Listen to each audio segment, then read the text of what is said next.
From coast to coast, across all seas, from the ring to your screen, this is Slamscoop News. Hello wrestling fans from across the globe. My name is Benjamin Lance. I am trusted lead anchor here at Slamscoop News. Let's take a look at last week's top headlines.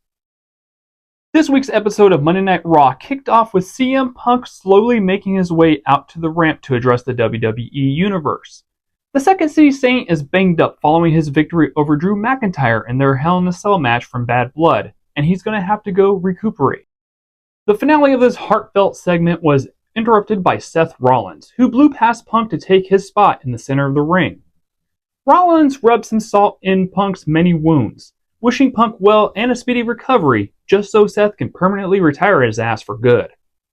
We here at Slamscoop News are both grateful for the return of Monday Night Rollins, and also excited for a possible program between Punk and Rollins. The voice of the voiceless versus the master of the cackle? Sign us up. Tuesday night saw a special edition of Dynamite, and this was very special indeed as we saw the return of Jake the Snake Roberts. Roberts would show up to conduct official managerial business with Don Callis, trading away the Murder Hawk Lance Archer for an unknown return. That was until after the hologram Commander match. Rouge, Dralistico, and the Beast Mortos would appear to lay the boots on the two aforementioned luchadors, with La Facción Ingobernable raising their fists in unison with Jake post-match. Now, we can't help but speculate, but could we be finally seeing the ultimate Snake Man versus Snake Man match soon? One can only hope. NWA 76 Have taken place back at the end of August, but we're getting this anniversary show split up across multiple episodes released exclusively on Twitter/X. Our primary focus this week was on NWA Women's Champion Kenzie Paige, as she looked to defend her title against the non-binary nightmare Max the Impaler. This main event on Power featured much of what we expect from these two performers. A hard-hitting back and forth affair, featuring Father James Mitchell getting involved and taking a nasty oh my god, no. Okay, there we go.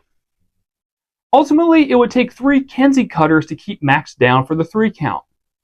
Paige's championship reign continues. Our financial report this week focuses on the stock market, specifically the stock of Tony D'Angelo.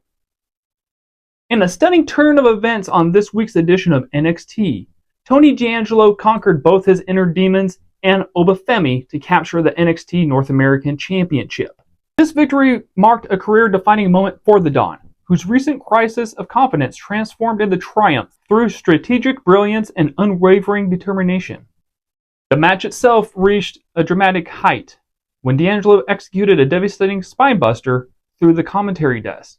However, in a display of shocking resilience, Femi managed to power through this damage, showcasing the champion's incredible fortitude. Yet it was D'Angelo who would have the last laugh, catching the champion off guard with a brilliant counter and securing a pinfall victory with a crafty stack-up that nobody saw coming. Looks like in the end, the Don made Femi an offer he couldn't refuse. A stack-up pin that happened faster than a plate of Nona's famous cannoli disappearing at a family dinner, eh? Congrats, Tony. The weather report this week saw converging storm systems in TNA. TNA World Heavyweight Champion Nick Nemeth and his challenger Joe Hendry, stop it, doing the news. Nemeth and Hendry would have a terse battle of words earlier on in this week's Impact episode. Hendry would ask for reassurance that Tropical Storm Layfield would not be a factor. Layfield has already been seen wreaking havoc in TNA before, so it stands to reason that at Bound for Glory on Saturday, October 26th, JBL might just show up to clothesline Hendry straight to hell. That would be a hot winter for Hendry indeed. Our indie spotlight this week is focusing on a show that is shining like a star at night, that's big and bright. I just wanted to do the clap thing twice. Wrestling Revolver held Epic over Texas last night in Grand Prairie, Texas, and it was a show that left nobody disappointed and laid carnage all across the greater Epic Entertainment District. We will pause right here for a professional voiceover. Another fantastic show by Wrestling Revolver, featuring a sold-out House and Fuego del Sol versus East Austin being our personal highlight of the night. Great job, everybody. Wrestling fans, that was your week in wrestling. We here at Slamscoop News extend our greatest appreciations for you spending some time with us this week. As always, I am trusted lead anchor Benjamin Lance. Have a great week, and remember to love that Danhausen. Now, here it is. Your own 1%. Oh, yeah, I was his best man. Yeah. But when I go out there, I'll be fighting him. I fought many of my friends. I put them through tables. Yes. You know what? When I go out there, I'll do whatever it takes to win those titles. Yes. And when I'm done, I will hunt you down and I will kill you.